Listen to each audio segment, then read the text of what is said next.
Greetings, traveler. Let me take you back to 1997, an America unmade. The Civil War has ended, but its scars remain. Fractured nations, crumbling cities, and the ever-present hum of drones wandering the highways.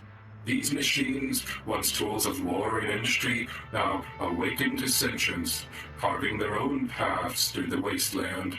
Humanity, meanwhile, has surrendered to the electric state, a virtual world so consuming it pulls people from reality entirely. But not you. You resist, you travel, you dream, and your journey is your purpose. But the road ahead is as dangerous as it is uncertain. Let us begin.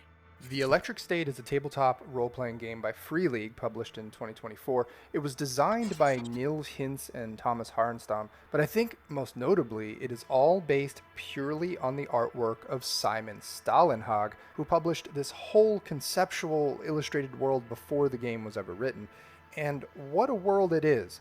Simon's artwork depicts an America that seems freshly out of an apocalypse, with garish, almost nightmarish machines of war lying in relatively recent decay all across the landscape, and the people of this America seem to be rather partial to VR headsets. They appear to plug in anywhere at any time, and in some cases it appears that the headsets, or the worlds presented within the so-called electric state, has taken over their minds and bodies and made them thralls to technology.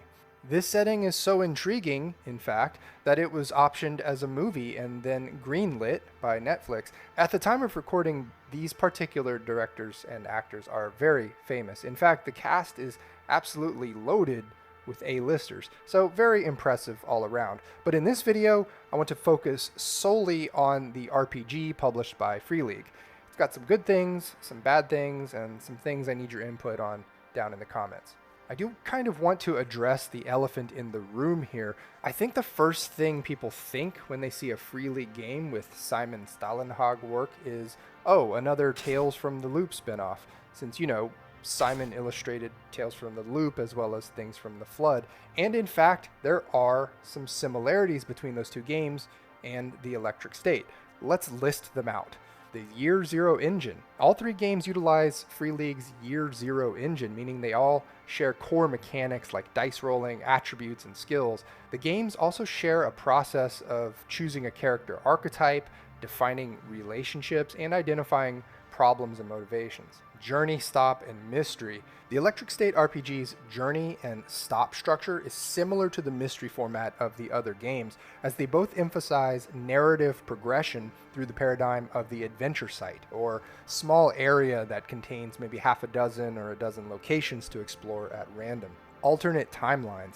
All three games are set in alternate versions of our world, but in different decades. Tales from the Loop is set in the 1980s, Things from the Flood is set in 1994, and the Electric State RPG is set in the late 1990s, specifically 1997. Juxtaposition of advanced technology and daily life.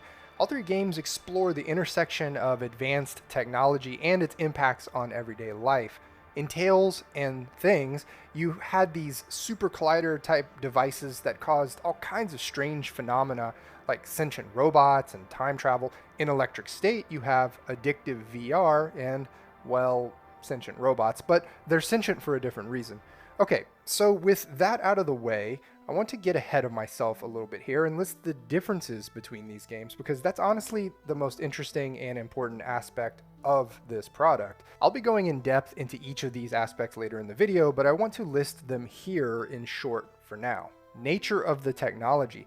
While the loop is a central technological element in Tales from the Loop and Things from the Flood, the Electric State RPG focuses on neuronic technology and the immersive virtual reality network known as the Electric State, not to mention those sentient robots. And those sentient robots play a relatively dominant role in the setting. State of America. The Electric State RPG is set in a fractured USA torn apart and utterly destroyed by a civil war, whereas the other two games feature more unified settings. The United States in those games is still a functioning nation. Player character, age, and type. The Electric State RPG allows for adult characters, including both humans and human mind-operated drones, or robots, while the other games focus on children or teenagers. Tension system. The Electric State RPG has a unique tension system that tracks the evolving relationships between travelers, adding drama to the game. Actually, it's a central component of the play experience. Neuroscapes and the Electric State.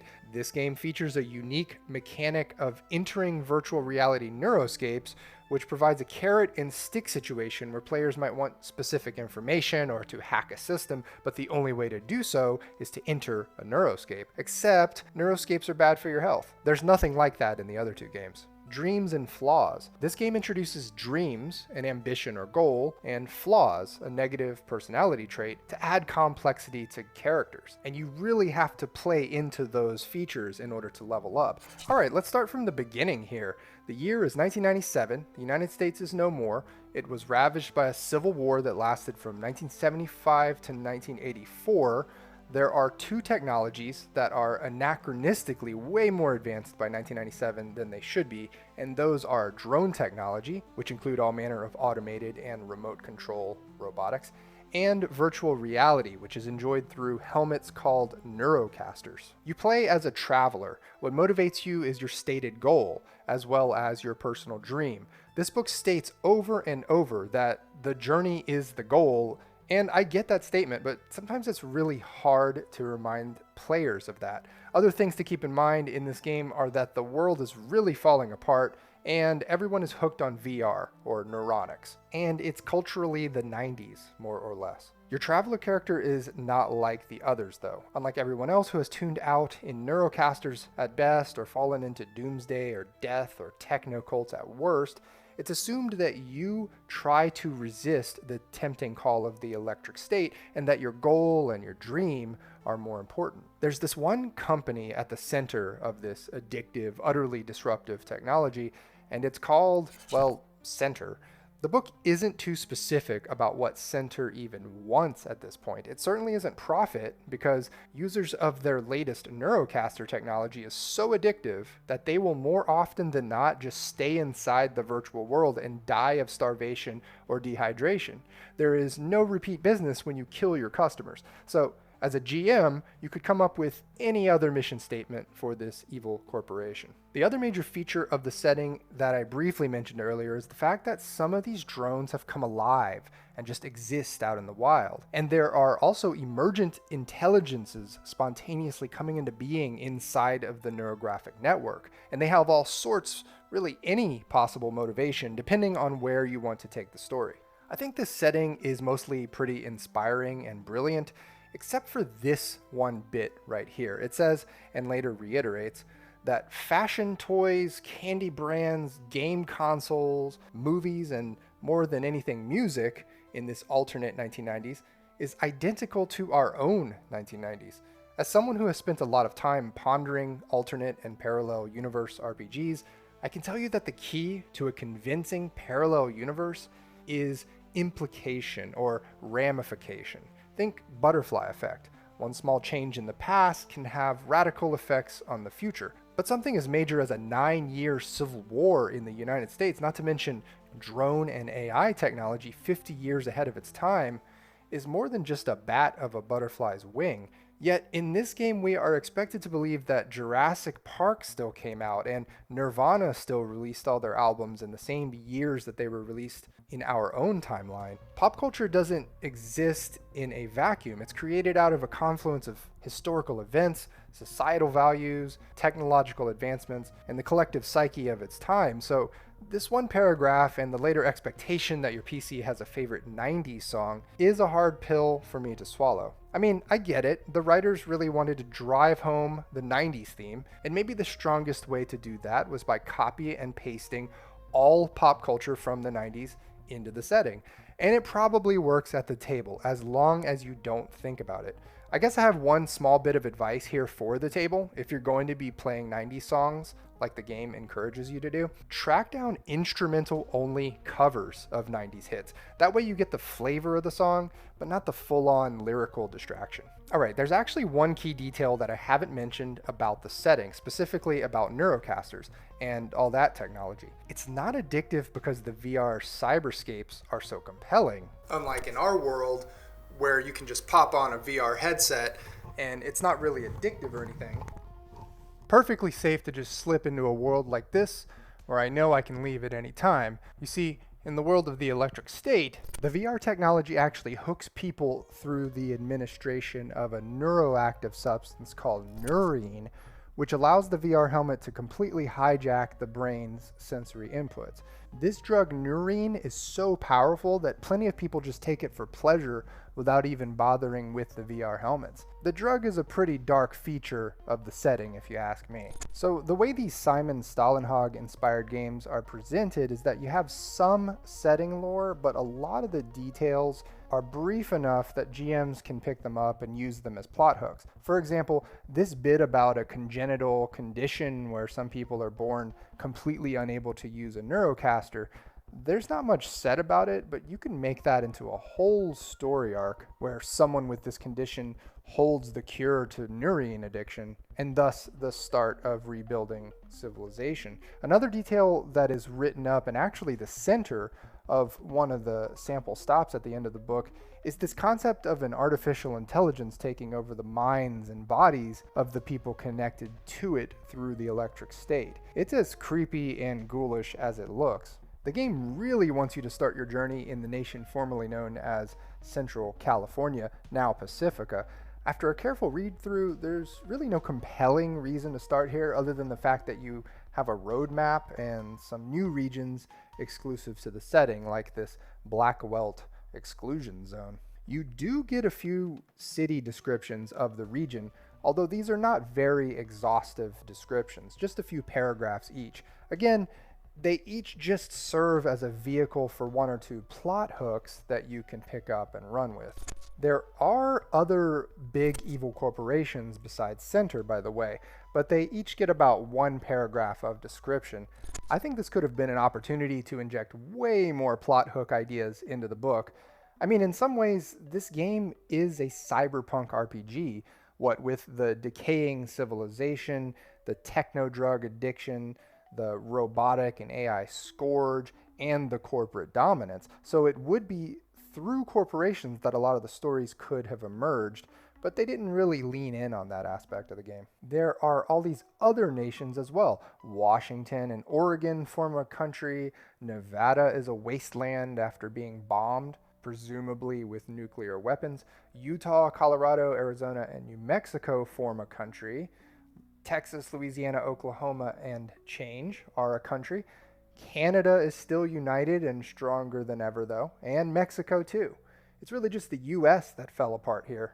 So real quick, if you enjoy this kind of content and want to keep it coming, you can support the channel by pledging $2 or $5 or whatever to the official Thaumavore RPG Reviews Patreon.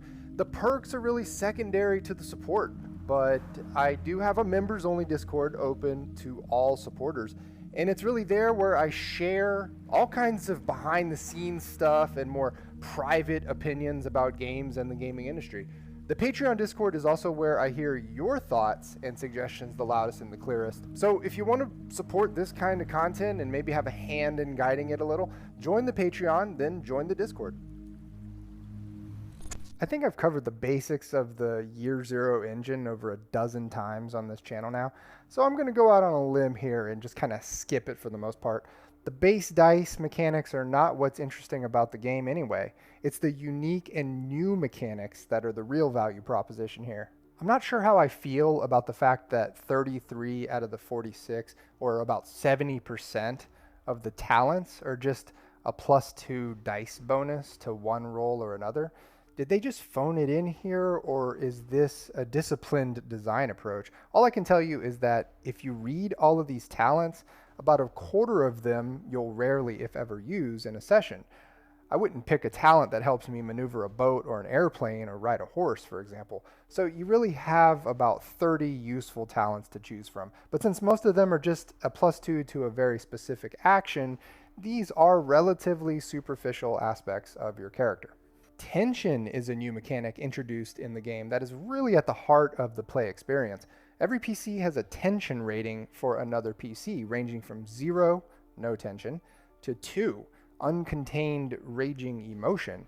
and that PC may have a completely different tension rating towards your character. Anytime you're making opposed rolls against another player, the number of tension points you have on them grant that many bonus dice on that roll.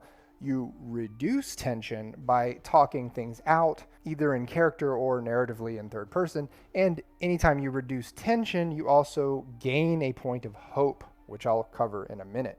Here's one of the most fascinating mechanics in the game. At the end of every game session, if everyone at the table agrees that you have followed your PC's dream or flaw, then you choose one of your 4 core stats and roll 1 die. If that die is higher than your current rating, then that attribute is increased by 1. If that roll is equal to or lower than your chosen stat, then you instead gain a new talent. In most other Year Zero engine games, players always answer a list of questions at the end of a session to tally up experience points in order to spend on skills and talents, etc.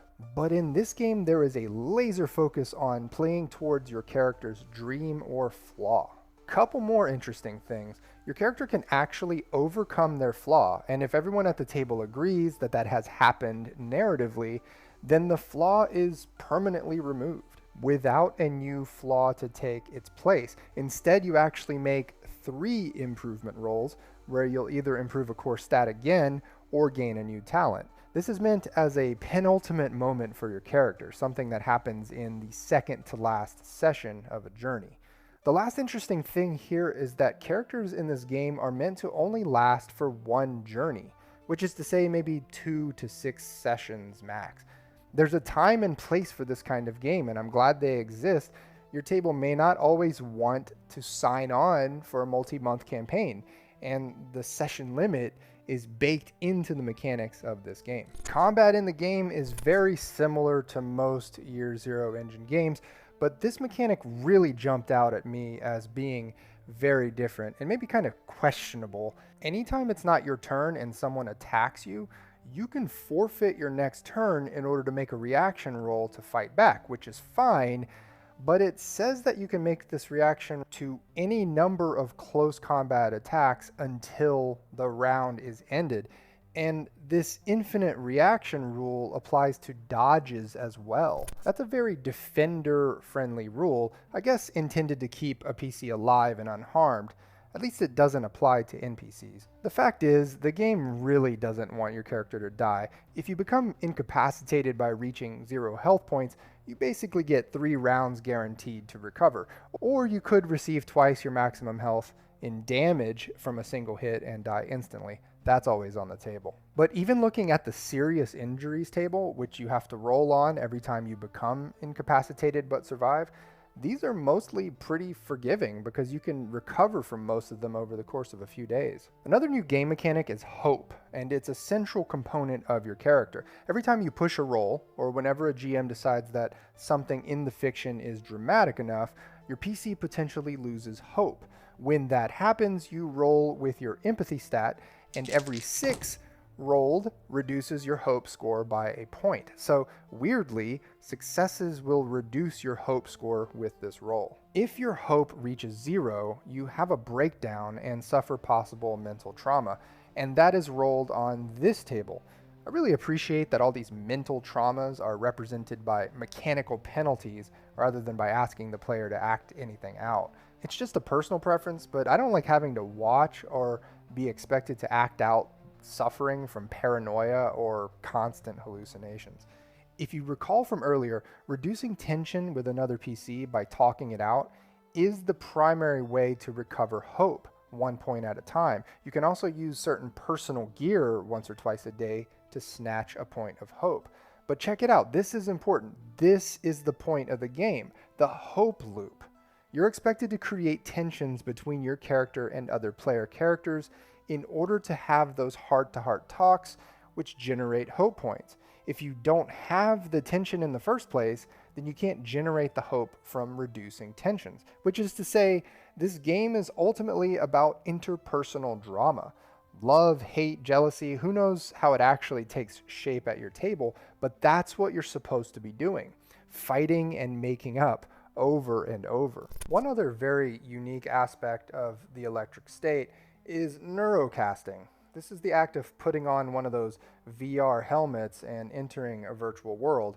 Your character is going to want to do this for 3 reasons: to find information, to use or hack a system, or interact with other people or entities. The actual helmet or Neurocaster has 3 core stats, and like all gear, those stats can degrade if you keep pushing rolls and getting 1s on your gear dice. If any of the 3 Neurocaster stats reach 0 while you're inside, then it's busted, and you're disconnected, you lose all your hope points, and you roll on the mental trauma table. So yeah, it's potentially pretty high stakes.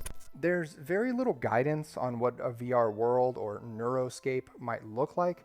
It's kind of like VR now, where the landscape can look like just about anything you can imagine. But with the neurine drug, everything is even more intense.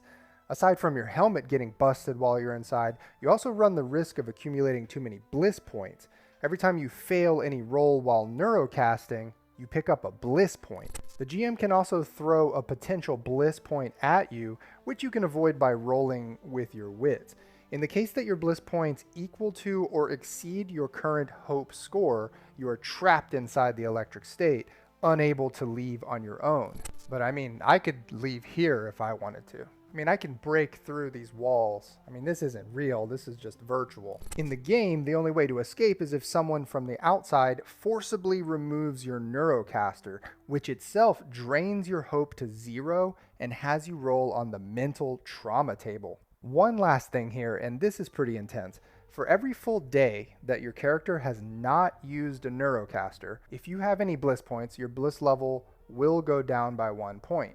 But you have to roll a die whenever that happens, and if you roll a 1, that bliss point is not lost, but instead becomes a permanent bliss point. This is obviously meant to simulate the deterioration of the mind as it continues to use the technology. The damage is relatively quick and brutal, far more than I've ever seen in any cyberpunk game. There are a lot of robots in this setting. They were used heavily in the Civil War as well as in civilian life. I can't quite rationalize why they so often have giant orb-like heads with goofy stuff painted on them, but that was certainly an artistic choice that has captured a lot of imaginations.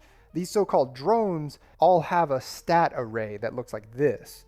The most important points here are that the hull rating is basically their hit points, and your character can operate most drones but run the risk of picking up bliss on failed rolls, the same as if you were neurocasting. Since this is a game about one long road trip, you have stats for a vehicle. Maneuverability tells you the number of bonus dice you get when driving. Speed is the number of zones you can travel per round of combat. Hull is the thing's hit points, and armor is incoming damage reduction. There are also vehicle traits, which make a vehicle a little more interesting. Not by much, really. These kind of remind me of the character traits. They nudge the mechanics here or there, but it wouldn't make a big difference in play. So the way this game is structured is that characters are all together in a vehicle, and they're driving on the highway or maybe surface roads to get from one stop to the next in order to reach a final destination. This whole route can be planned by the GM ahead of time or sorted one stop at a time depending on the preferred play style of the group. I'm not going to get too into it here, but the book offers a good amount of advice on how to structure the journey. Basically, the stops are where the game really happens. Anything that happens between should just be handled quickly or as a short scene. A single stop, though, can last 1 to 3 sessions of play, because each stop is like an adventure site or a mystery site, if you're familiar with those Free League concepts. They're little playgrounds where a story unfolds in a non-linear manner as the PCs poke around and uncover enough clues and trigger enough events to culminate in a finale. There's a formula for designing each stop, and this chapter of the book gives you everything you need to make endless variations. Just to give you an idea of what kinds of things players face at any given stop, this is a list of all the threats detailed in the threats chapter, and it definitely paints a certain kind of hell. There is one sample journey at the end of the book composed of 3 stops.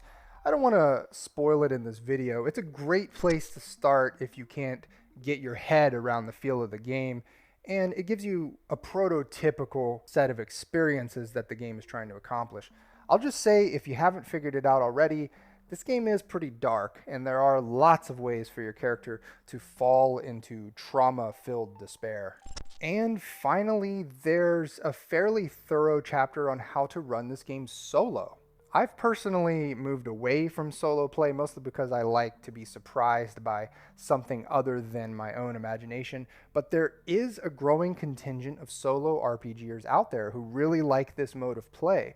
I appreciate that the writers created some bespoke guidance on how to run this game one player. You will need a deck of cards in addition to dice if you want to run this solo, but that shouldn't be much of a stretch. If you don't have even a single deck of playing cards in your house, you can use any free virtual deck online or on a phone app. Alright, so here are my thoughts on the Electric State. Cons. Are you in the mood for tension? The rules of this game are asking you to do three things essentially. Play your dream, play your flaw, and generate tensions with other PCs in order to have heart-to-heart talks with them and reduce that tension, thereby generating hope. It's that last bit that has me a little bit worried. I don't think I'd be comfortable playing this game with total strangers. Simulating interpersonal strife is a staple in RPGs, but it mostly happens organically. When you are mechanically required to do it as part of the game, it could take on a certain kind of weight or urgency that would get on some people's nerves, or worse, flare up into actual arguments at the table. This is one where I'd really like to hear your thoughts.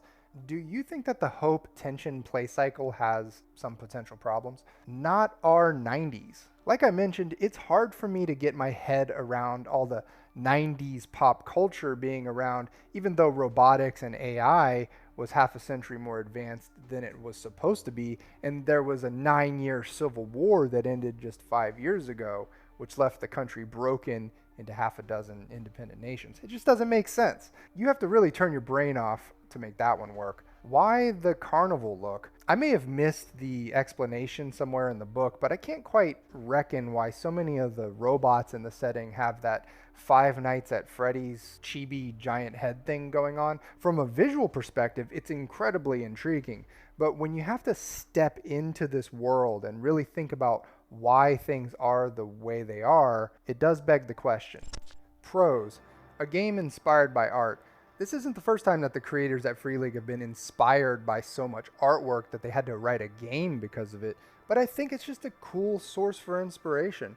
Obviously, the game owes a lot of its DNA to the Year Zero engine, but as far as the setting and the places that make the mechanics different from other homegrown Free League games, it's clearly Simon Stålenhag's artwork that acts as the muse for the game designers. Has a distinct mechanical identity. I think the first thing that people are going to assume is that Free League saw some cool artwork and reskinned their Year Zero engine to fit into the illustrated world that Simon created, but in fact, this game doesn't feel like any of the other Year Zero engine games. Mechanically, it has the distinct play cycle of constantly engendering drama with other PCs, as well as risking your sanity every time you put on a VR headset. That makes for a game that just feels kind of different. All that interpersonal drama may not be for you personally, but look, they did make a new game here, so you have to give them credit for that. Good GM advice. After reading through the chapter on how to structure and run a journey, I felt very confident that I could run this game. And it isn't just that the game-specific GM guidance is provided, it's written in a way that is very straightforward, with no fluff or unnecessary rambling at any point. It's just a really clean, sharp, targeted presentation of crucial information. Visual design. Unless you looked at the credits for this book, you'd probably never guess that the person responsible for the graphic design and layout of this book is the same person who designed Mork Borg. Actually, that's not entirely true. At the end of the original Mork Borg book, Johan Nohr showcases the fact that he can design absolutely brilliant and efficient pages with utmost discipline. The visual organization of the Electric State does come off as a bit sterile at first glance, but when you actually try to read and absorb the information cover to cover, it's extremely readable and absorbable. I always find myself pointing this out in videos when I see it because I think talented designer make it look easier than it actually is. If you ever sat down and earnestly tried to lay out an RPG book using any kind of software, you'd know what I'm talking about. Simon Stalenhag's haunting vision of a fractured America consumed by technology and apathy is definitely an interesting place to set a role-playing game. The mechanics are not just a reskin of the Year Zero engine, they're carefully designed to reinforce the themes of the setting: interpersonal drama, personal flaws, and the psychological toll of technology. It's a game that invites players to explore not just a ruined world, but the scars it leaves on the people within it. That said, the game has its imperfections. The insistence on a one-to-one reflection of 1990s pop culture feels like a missed opportunity to explore how such a dramatic divergence in history could have reshaped art, entertainment, and societal norms. Likewise, while the interpersonal drama mechanics are a bold choice, they may not resonate with every group, particularly those less comfortable navigating forced conflict at the table. Ultimately, it's a bold experiment. Its focus on shorter, character-driven campaigns and its willingness to embrace the darker aspects of the setting make it stand out in Free League's lineup. If you're drawn to narrative-heavy games that explore the impact of technology and personal connection in a crumbling world, this one is well worth your time. As always, I'm curious to hear your thoughts. Have you played The Electric State? And what's your take on its unique mechanics and themes? Let me know in the comments below. And thanks for watching. I'll see you in the next video. Just need to find my way out now. I mean, surely there's a way out of here. I'm not stuck here forever.